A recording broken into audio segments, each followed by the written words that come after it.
तो कमाल ना बात कर रहा होता है फ़ोन पे और पीछे आ जाती है दीमत। तो कमाल को ना भी पता नहीं होता कि पीछे से दीमत आ रही है और दीमत भी ना अपने ही ख्यालों में अपने ना पर्स में से कुछ ढूंढ रही होती है, तो उसका भी ध्यान नहीं होता कि सामने कमाल खड़ा है। तो कमाल ना फ़ोन पर बात करके कुछ सोचने लगता है और दीमत भी अपने ख्यालों में आ ही रही होती है। जैसे ही कमाल ना मुड़ने लगता है ना, तो दीमत उसके बीच में आकर लग जाती है और वो दोनों एक दूसरे के बीच में लगते हैं और दीमत का ना पर्स वगैरह नीचे गिर जाता है और उसका सारा सामान भी नीचे गिर जाता है और वो दोनों एक दूसरे को देखने लगते हैं। तो ना जल्दी से दीमत बोलती है, देखो ना तुम कहाँ पर जा रहे हो, ओ माय गॉड ये तुमने क्या कर दिया, तुम्हारा ध्यान कहाँ पर था, तुमने देखा नहीं कि मैं आ रही हूँ, तुम्हें प्लीज़ देख कर चलना चाहिए था, प्लीज़ देख कर चला करो। तो फिर वो बोलता है, कमाल बोलता है कि ओके ठीक है, मैं मानता हूँ कि मैंने नहीं देखा, पर तुमने भी तो नहीं देखा ना कि तुम कहाँ पर जा रही हो, तुमने क्यों नहीं देखा कि मैं कहाँ पर जा रहा हूँ। फिर ना वो दोनों एक दूसरे का ना सामान, लाइक वो सामान होता है जो वो उठाने लगते हैं। तो कमाल जैसे उठाने लगता है ना परफ्यूम की बॉटल, तो वही दीमत भी उठाने लग जाती है और दोनों के ना हाथ टच हो जाते हैं। तो जल्दी से लाइक कमाल ना दीमत की तरफ देखने लगता है और दीमत कमाल की तरफ देखने लगती है। लाइक मतलब पहले इन दोनों के मन में ऐसी फीलिंग नहीं थी, बट पहली बार जब इन दोनों ने एक दूसरे को टच किया ना, तो दोनों के दिल में एक दूसरे के लिए फीलिंग्स आ गई। वाह यार, मतलब मैं बहुत टाइम से चाहती थी दीमत और कमाल एक दूसरे को डेट करें। फिर ना जल्दी से कमाल वो परफ्यूम की बोतल छोड़ देता है और ना दीमत उसको उठा लेती है और दोनों ना थोड़े ऑकवर्ड से हो जाते हैं एक दूसरे को देखकर। बट ना कमाल कॉन्टीन्यूसली ना ऐसे दीमत की तरफ देखता ही रहता है और दीमत भी ना थोड़ी सी ऐसी ऑकवर्ड सी हो जाती है। फिर दीमत कहती है कि मेरे पास अभी दिमाग बचा है क्या इतना कुछ देखकर मेंशन में, मुझे तो ऐसे लग रहा है कि ये मेंशन अब रहा ही नहीं, इसमें ना बहुत ज़्यादा डरावने सपने और डरावने भूत आने लग गए हैं। तो कमाल कहता है, हाँ हाँ ये बात तो तुम सही कह रही हो। फिर बोलती है कि मुझे ऐसे लगता है कि इस फैमिली में ना बहुत कुछ हो रहा है, बहुत टाइम से हो रहा है, और जो सबसे ज़्यादा ये सब कर रहे हैं ना, मुझे ऐसे लगता है कि जो असली की मॉम है वो एक साइड हो जाती हैं और जो मरजान के पापा हायदर हैं वो एक साइड पे हो जाते हैं। पर इन दोनों में जो सबसे ज़्यादा सफ़र करता है ना वो मरजान ही है और वो सबसे ज़्यादा ऐसे सफ़र करती है और वो बहुत ज़्यादा अपसेट हो जाती है। फिर ना कमाल उसको बोलता है कि लेट्स नॉट फॉरगेट कि इसमें तुम्हारे ब्रदर का भी बहुत बड़ा शेयर है, और ना वो कीज़ उसको पकड़ा देता है और वो अपना हाथ कर लेती है। तो दीमत कहती है कि ओह तो तुम्हारा मतलब है कि प्रॉब्लम मेरा भाई ही है, चलो कोई बात नहीं, मुझे लगता है कि मरजान नहीं आ रही है, मैं यहाँ पर उसका वेट कर रही थी कॉन्टीन्यूसली, पर अब मुझे लग रहा है कि वो नहीं आएगी, पर अब मैं वेट कर रही थी उसका, तो अब तुम बता देना उसको कि मैं यहाँ से चली गई हूँ और मैं उसका वेट कर रही थी, तो तुम प्लीज़ इसको बता देना जब भी वो वापस आएगी। तो वो बोलता है कि वेट मैं क्यों बताऊँगा, तुम खुद बता देना ना जब वो वापस आएगी। वो बोलती है कि तुम बेड की रॉन्ग साइड पे उठे थे क्या आज, तुम इतने ऐसे ग्रम्पी क्यों हो रहे हो, हाँ क्या हो गया तुम्हारे साथ, ओके मत बताना मैं खुद ही बता दूंगी उसको। तो कमाल ना ये सुन के ऐसे चुप सा हो जाता है और ना दीमत उसको 2-3 सुनाती रहती है। ये आतिश और कमाल तो बस सुनने के लिए पैदा हुए हैं, उधर मरजान उधर ये। तो बोलते कि ठीक है अब बताना भी मत, ठीक है ना, मैं खुद ही बता दूंगी। तो कमाल ना उसको बोलता है कि all right I am sorry, मैंने ऐसे बोल दिया, मैं थोड़ा सा गुस्से में था और मैंने वो गुस्सा तुम्हारे ऊपर निकाल दिया। भाई तेरी गर्लफ्रेंड थोड़ी है तो उस पर गुस्सा निकाल रहा है, मतलब तो गर्लफ्रेंड बनाना चाहता है इसलिए गुस्सा निकाल रहा है। हाँ फिर वो बोलता है कि कोई बात नहीं तुम चली जाओ, मैं बता दूंगा मरजान को जब भी वो आएगी, तुम इस चीज़ की टेंशन मत लो। तो ना फिर दीमत उसकी तरफ देखती रहती है ऐसे कॉन्टीन्यूसली। तो फिर वो बोलती है कि ठीक है चलो मैं फिर जा रही हूँ यहाँ से। तो फिर ना वो फिर से उसकी तरफ देखने लगती है। तो कमाल उसको बोलता है कि हाँ ठीक है जाओ, ओके टेक केयर, अपना ध्यान रखना, और इतना क्या करना दीमत वहाँ से चली जाती है। फिर ना कमाल फिर पीछे से उसको आवाज़ लगाता है और कहता है कि दीमत मैं तुम्हारे लिए कोई टैक्सी मंगवा दूँ। तो दीमत ना फिर उसकी तरफ देखने लगती है, वो बोलती है कि नहीं नहीं कोई ज़रूरत नहीं है, मैंने वैसे भी टैक्सी को कॉल कर दिया है और वो टैक्सी आने ही वाली है। तो फिर ना वो दीमत उसकी तरफ देखती रहती है और ना जो कमाल है ना वो थोड़ा चुप हो जाता है, पर वो कॉन्टीन्यूसली दीमत की तरफ देखते ही रहता है और दीमत वहाँ से चली जाती है। बट स्टिल कमाल उसकी तरफ ऐसे ना देखते ही रहता है, लाइक शायद जब उन दोनों ने एक दूसरे को टच किया इन दोनों के दिलों में कोई स्पार्क आया हो। फिर दीमत जैसे जैसे जाती है ना तो दीमत वहीं पर रुक जाती है और दीमत पीछे मुड़ के कमाल की तरफ देखने लगती है। तो कमाल भी वैसे भी ऑलरेडी उसको देख रहा था, तो जल्दी से ना वो मुंह थोड़ा सा साइड पे कर लेता है कि उसको पता ना चल जाए। तो जब जैसे ही वो वापस से जाने लगती है ना तो कमाल फिर उसको देखने लग जाता है और दीमत ना वहाँ से चली जाती है और कमाल कॉन्टीन्यूसली दीमत वाली साइड देखता रहता है। इसका मतलब इन दोनों में कुछ तो होगा। फिर ना सीन शिफ्ट हो जाता है, मरजान और आतिश ना घर पे वापस आ जाते हैं और फिर वो बोलती है कि जैसे ही मैं मेंशन में वापस आ गई हूँ ना और और सारी बातें ना मेरे दिमाग में फिर से चलने लग गई हैं। मेरे को ऐसे लगता है कि यहाँ पर आना ही नहीं चाहिए था। फिर वो बोलता है कि कोई बात नहीं, तुम टेंशन मत लो। वो बोलते कि टेंशन क्यों ना लूँ, आज तक मुझे यही नहीं पता चला कि मेरा एक भाई भी है और उसके बारे में मेरे को किसी ने बताया ही नहीं। और माँ को जब पता चला तो फिर उन्होंने भी नहीं बताया, और इवन तो बुराक ने भी मुझे सच नहीं बताया। फिर वो बोलता है कि शायद कोई इम्पॉर्टेंट रीज़न था इसीलिए नहीं बताया। वो बोलती है कि वो एंट्री कंपनी में भी एंट्री कर गया, स्टिल उसने कुछ नहीं बताया। फिर भी वो चुप रहा, क्यों वो ऐसे गेम्स खेलता रहा, मुझे कुछ भी नहीं पता। उसको मुझे सच बता देना चाहिए था, लाइक मेरे लिए थोड़ा इजी हो जाता उसको एक्सेप्ट करना। तो अब मुझे ऐसे लगता है कि उसको एक्सेप्ट करना ना मेरे लिए थोड़ा हार्ड है। तो आतिश को ना फिर बोलता है कि शायद ना समटाइम्स हम जो हमारे दिल में होता है ना उसको हम ज़ुबान पर नहीं लेके आ जाते।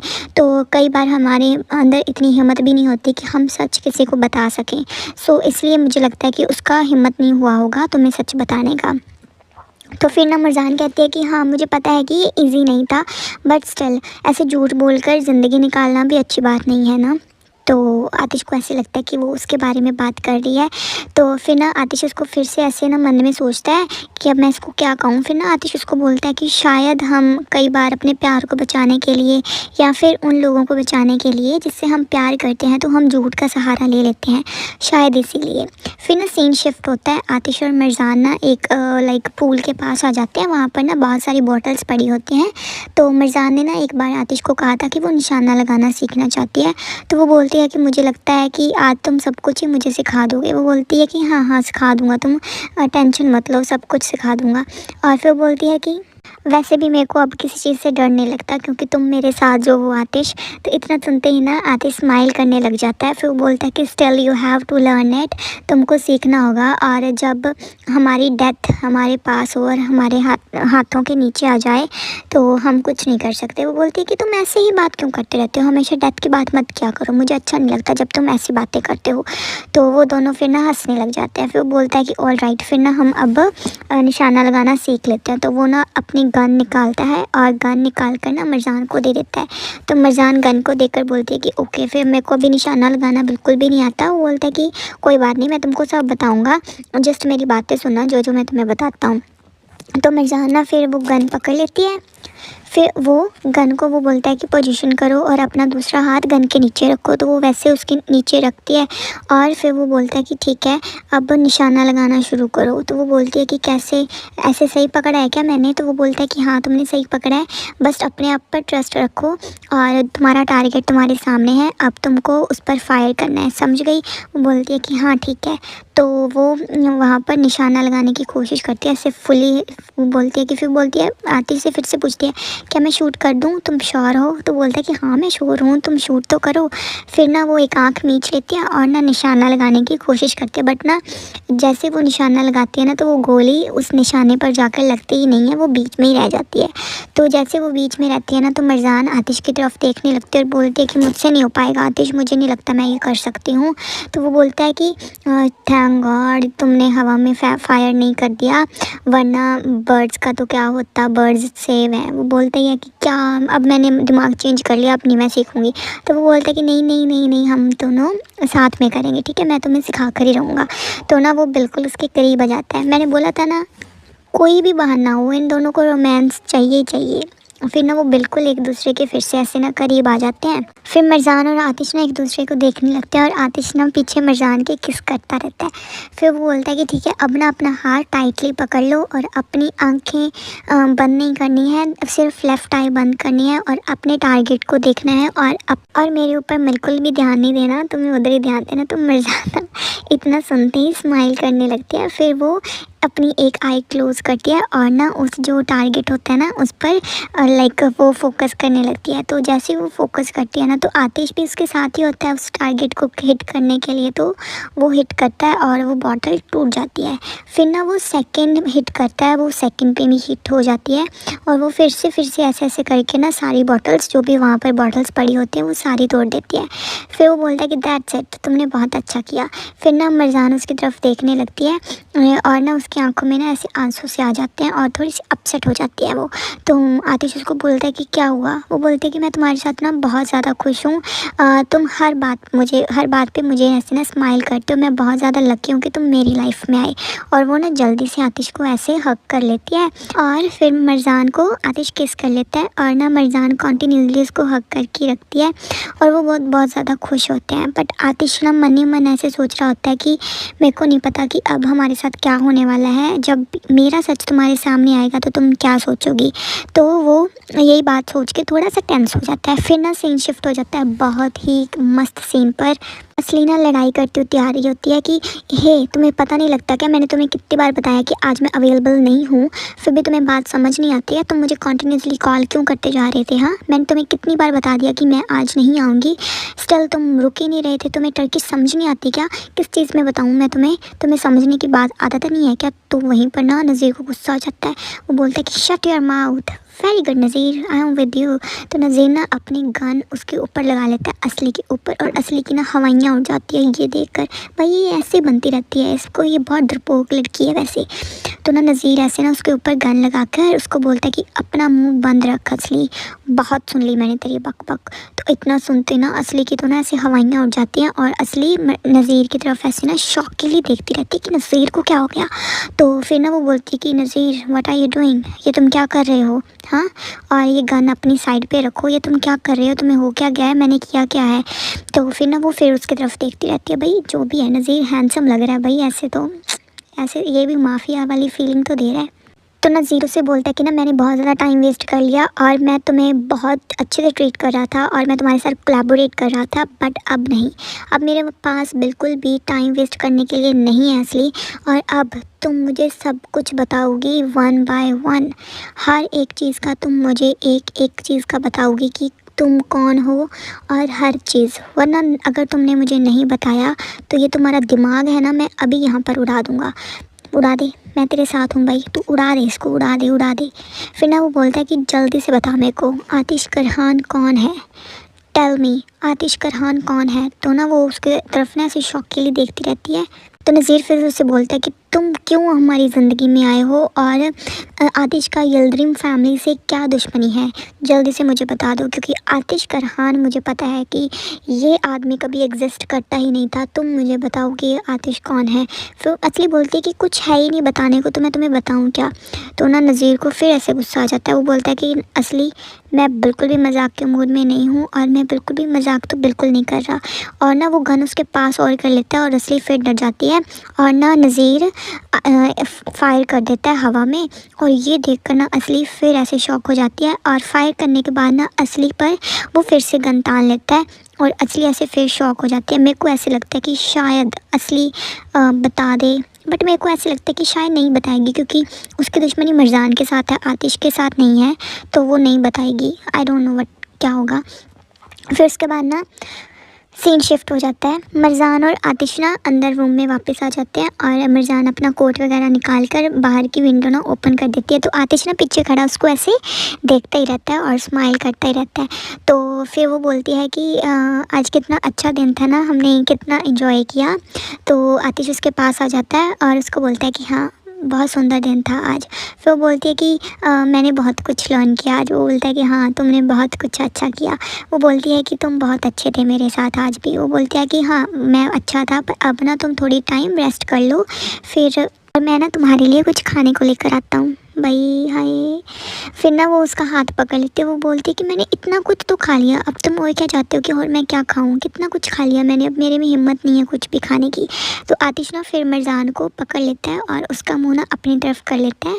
और फिर आतिश उसको बोलता है कि तुमने कहा था ना कि तुम बाहर जाना चाहती हो कुछ टाइम के लिए, अगर तुम चाहती हो तो हम जा सकते हैं। तो मरजान ना फिर उसकी तरफ देखने लगती है ऐसे इमोशनली। फिर मरजान उसको बोलती है कि रियली तुम सच बोल रहे हो। वो बोलता है कि हाँ अगर तुम चाहती हो तो। अगर तुम्हें यहाँ पर बहुत ज़्यादा ऐसे नहीं अच्छा लग रहा तो हम बाहर जा सकते हैं, कोई बात नहीं, कुछ टाइम के लिए हम चले जाएंगे। फिर वो बोलती है कि नहीं नहीं, मेरे दिमाग में से वैसे भी ये चीज़ कम्प्लीटली निकल गई थी, मैं बुलक्कड़ हो गई हूँ आजकल और मेरी उम्र भी तो बढ़ती जा रही है ना। वो उसके ना बिल्कुल करीब आ जाता है, मैंने बोला था ना इसको रोमांस का मौका चाहिए। तो फिर ना वो फिर उसके करीब आ जाता है और ना उसके बालों को टच करने लगता है, और जैसे ही वो उसको किस करने लगता है ना, मरजान थोड़ी सी पीछे हो जाती है। फिर वो बोलता है कि हाँ, मेरे को लगता है कि थोड़ी सी बुढ़ी तो हो गई हो।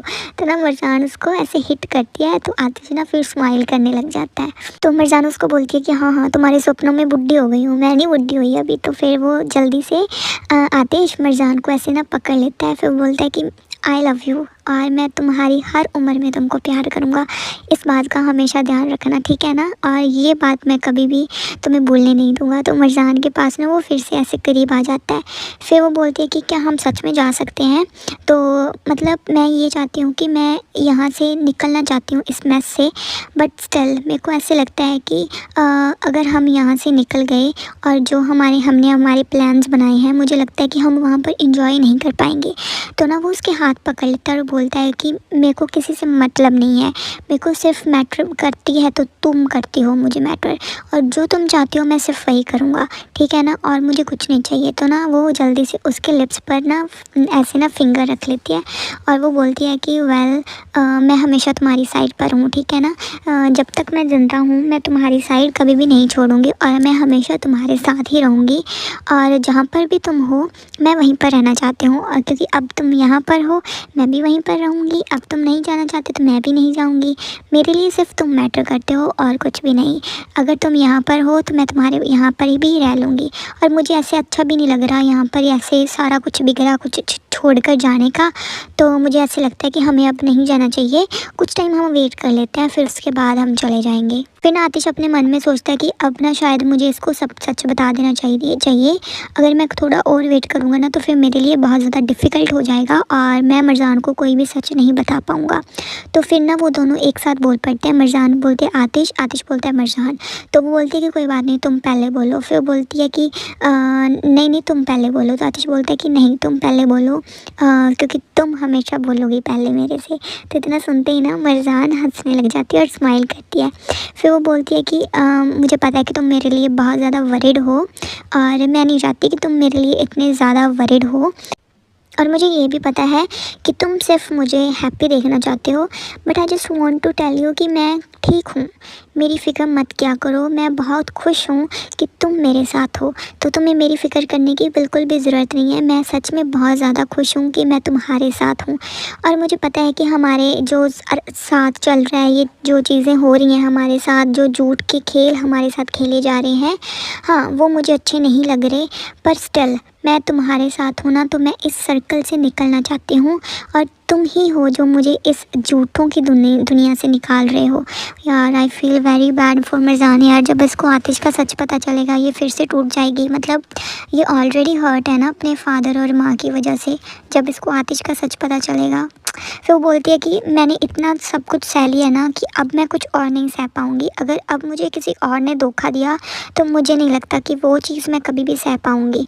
मुझे पता है कि मैं इस चीज़ में बहुत अनलकी हूँ, बट जब तुम मेरे साथ हो तो उस चीज़ के लिए मैं लकी भी बहुत हूँ कि तुम मेरे साथ हो, और मैं तुम्हें कभी भी नहीं छोड़ना चाहती आतिश। और ना वो आतिश को देखकर ऐसे ना बहुत ज़्यादा इमोशनल हो जाती है। फिर ना वो बोलती है कि तुम्हारा प्यार और तुम जब तक मेरे साथ है तो मुझे किसी भी चीज़ की ज़रूरत नहीं है आतिश, क्योंकि मैं हमेशा तुम्हारे साथ ही रहना चाहती हूँ। फिर ना मरजान कहते कि एक सिर्फ तुम ही हो जो मुझे इस दुनिया में ट्रस्टेबल लगते हो, क्योंकि मैं तुम पर बहुत ज़्यादा ट्रस्ट करती हूँ। तुम ही हो जिसने मुझे कभी भी झूठ नहीं बोला, और मुझे ये भी पता है कि तुम मुझे कभी भी झूठ नहीं बोलोगे। और इतना सुनते ही ना आतिश की ना ऐसे मुंह की हवाइयाँ सी उठ जाती हैं कि वही है जो सबसे बड़ा झूठ ऐसे छिपा रहा है। तो ना फिर जल्दी से मरजान ना आतिश को ऐसे हक कर लेती है, और आतिश ना थोड़ा अपसेट सा हो जाता है ये देख कर कि मरजान उस पर इतना ट्रस्ट करती है, और वो कैसे उसको ये सच बताए कि वो उससे बहुत बड़ा झूठ छुपा रहा है। तो आतिश ना अपने वहीं स्टोर रूम में आ जाता है जहाँ पर ना उसने टोटल उसका सीक्रेट रूम है जो, उसमें आ जाता है। तभी ना कोई रूम के अंदर आने लगता है तो वो देखता है, तो वो होती है असली की माँ।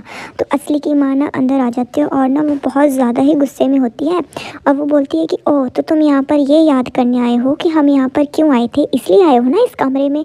तो ना वो उनकी तरफ देखने लगता है और फिर वो बोलता है कि माँ, ये क्या बोल रही हैं, आप कहना क्या चाहती हैं ये बताइए। तो इतना सुनते ही ना वो उनकी तरफ फिर से देखने लगती है और वो जल्दी से जाकर ना वो पर्दा लगा होता है ना जहाँ पर वो फ़ोटोज़ होती है, वो पर्दा हटा देती है और उससे बोलती है कि ये देखो, इसके बारे में बात कर रही हूँ मैं। और वैसे भी ये बोर्ड ना अब तुमको हटा ही देना चाहिए, क्योंकि इस बोर्ड की अब तो हमें कोई ज़रूरत है ही नहीं, क्योंकि हम तो अपना बदला भूल ही चुके हैं ना। तो वो सारी फ़ोटोज़ वगैरह होती है ना वहाँ पर पड़ी जो, और वहाँ पर जो लगी होती है वो फ़ोटोज़ फाड़ने लग जाती है और ना नीचे गिरने लग जाती है। फिर बोलती है कि अब इसका कोई भी मीनिंग रहा ही नहीं है, हम यहाँ पर बदला तो हम ना हमारा भूल ही गए हैं। तो उसको ना बहुत ज़्यादा गुस्सा आ जाता है असली की माँ को, और ना वो पटक देती है सारा कुछ नीचे और वो फ़ोटोज़ वगैरह ना फाड़ देती है। वो बोलती है कि वैसे भी तुमने अपनी नई ज़िंदगी तो उस लड़की के साथ स्टार्ट कर ही ली है, तो इसका क्या मतलब यहाँ पर फ़ोटोज़ टांगने का, इसका तो अभी यहाँ पर कोई मतलब है ही नहीं ना। तो यहाँ पर ये ड्रामा स्टार्ट किया ही क्यों है, तो इसको हम बंद कर देते हैं। अगर तुम चाहते हो तो उसको आग भी लगा सकते हो, मेरे को अब कोई प्रॉब्लम नहीं है। इतने सालों तक तुमने कसम खाई थी कि तुम रिवेंज लोगे, तुम्हारी माँ और तुम्हारे बाप और तुम्हारी बहन की हड्डियाँ ना उस कब्र में तड़फ रही होंगी कि तुम अपना बदला भूल गए हो। तो इतना सुनते ही ना आतिश को गुस्सा आ जाता है। वो बोलता है कि माँ चुप हो जाइए। तो फिर ना असली की माँ कहती है कि मैं चुप कैसे हो जाऊँ, मुझे ये बताओ, मैं यहाँ पर बदला लेने आई थी और तुम बदला भूल चुके हो। वो फिर से उनके साथ लड़ने लगता है और बोलता है कि अपना मुंह संभाल कर बात कीजिए माँ, ये मत भूलिए कि मैं कौन हूँ और आप कौन हैं। फिर ना असली की माँ ऐसे ना उसको गुस्से से देखने लगती है। वो बोलती है कि मैंने तुम्हें मौत से बचाया था, ये कभी मत भूलना आतिश। जब तुम्हारे पास कोई भी नहीं था तब मैं तुम्हारे पास थी, जब तुम्हें कोई भी बचाना नहीं चाहता था, और जब तुम स्ट्रीट्स पर फिर रहे थे और तुम्हारा कोई भी नहीं था तब मैं तुम्हारे साथ थी। और तुमने मुझे प्रॉमिस किया था कि तुम हमारा बदला ज़रूर लोगे, और अब तुम प्रॉमिस अपना भूल रहे हो, उस बात से दूर हो रहे हो। क्यों? वो हाइदर की बेटी के कारण, और ये मैं कभी भी बर्दाश्त नहीं करूँगी। इतना सुनते ना आतिश को फिर से बहुत ज़्यादा गुस्सा आ जाता है। पर तभी ना वहीं पर असली और कमाल भी आ जाते हैं। तो असली और कमाल आकर ना वहाँ पर पूछते हैं। तो असली आकर कहते हैं कि क्या हो रहा है यहाँ पर। तो कमाल भी ना वहाँ पर ऐसे बोल रहा होता है कि तुम्हें पता नहीं लग रहा कि तुम लोगों की आवाज़ें कैसे बाहर तक जा रही हैं, एटलीस्ट अपनी आवाज़ तो कम करके बोलो अगर तुम्हें लड़ाई करनी ही है तो। गाइस डोंट यू थिंक कि दीमत और कमाल का और सीन आना चाहिए, थोड़ा सा सीन दिखाकर बंद कर दिया काम। फिर ना असली की माँ कहती है कि इस चीज़ की फ़िक्र किसे है, मुझे तो बिल्कुल फ़िक्र नहीं है, जिसको सुनना है वो सुन ले। और इतना कहकर ही ना वो वहाँ से चली जाती है और असली ना फिर वहाँ पर खड़ी रहती है और देखती रहती है। तो कमाल ना आतिश से पूछने लग जाता है कि क्या हो गया। तो ना जैसे ही असली के नीचे नज़र जाती है ना तो उसको मुराद की फ़ोटो दिख जाती है जो कि ना मरजान का भाई था। तो वो ना ऐसे प्लान करने लगती है कि इस फ़ोटो को ना अब मुझे छुपाना होगा। तो वो ना नीचे जल्दी से बैठती है और ना उस फ़ोटो को जल्दी से उठाकर अपनी फ़ाइल की तरफ कर लेती है ताकि आतिश और उसको कमाल को पता ना चले। वो जल्दी से वो फ़ाइल में अंदर फ़ोटो रख लेती है और जल्दी से वहाँ से खड़ी हो जाती है। तो फिर ना कमाल उससे पूछने लगता है कि क्या हो गया, पर वो कुछ नहीं बताता। तो असली ना उसको टॉन्ट मारते हुए कहती है ना क्योंकि तुम हैदर की बेटी के कारण हमारा बदला लेना भूल गए हो ना, तो इसलिए मेरी माँ वरीड थी, इसलिए उन्होंने तुम्हारे साथ ऐसे बदतमीज़ी से बात की। तो ना फिर मरजान का बारे में ऐसी बात सुन के ना आतिश को फिर से गुस्सा हो जाता है। वो बोलता है कि मैं कुछ भी नहीं भूला हूँ, समझ आ गई तुम्हें। तो इससे ना असली का ना ऐसे मुँह उठ जाता है और वो ना ऐसे देखने लगती है शॉकिंगली। पर फिर ना कमाल बोलता है कि ठीक है अब बस करो, अब शांत हो जाओ तुम सब, कोई बात नहीं, जो होना तब हो गया, पर अब शांत हो जाओ, इतना सोचने की कोई ज़रूरत नहीं है, ठीक है। वैसे भी मैं ना थक गया हूँ तुम्हें बार बार ये याद दिलाने के लिए कि हम लोग सब साथ में हैं, बट ये बात तुम बार बार भूल क्यों रहे हो, मुझे तो ये समझ नहीं आती। कमाल पे भी गुस्सा मत करो ना। फिर वो बोलता है कि मैं ये समझाना चाहता हूँ कि हम एक ही बात पर क्यों इतनी लड़ाई कर रहे हैं, ये बात हमें अपने दिमाग में बिठा लेनी चाहिए कि हम यहाँ पर क्यों आए हैं और वो हम पूरा करेंगे अगर हम यहाँ पर आए हैं तो इस बात पर बार बार लड़ाई करने का तो कोई मीनिंग ही नहीं है। मीनिंगलेस बातों पर लड़ाई करना बंद कर दो। और असली तुम बाहर जाओ और जाकर ना माँ को देखो। आई थिंक हमसे ज़्यादा ना तुम्हारी माँ को ज़रूरत है, और जाकर ना उनको काम डाउन करो। वो बहुत ज़्यादा गुस्से में है और उनको तुम्हारी ज़रूरत है, जाओ यहाँ से। और इतना सुनते ही ना भाई, जब कमाल उसको बोल देता है कि तुम जाओ यहाँ से, तो असली को ना सिर्फ फुल गुस्सा आ जाता है कि मेरे को ऐसे क्यों बोला इसने। फिर ना वो वहाँ से चली जाती है और कमाल और आतिश ना वहाँ खड़े होकर उस असली को जाते हुए देखते रहते हैं। अच्छा किया कमाल भगा दिया इसको, पागल लड़की।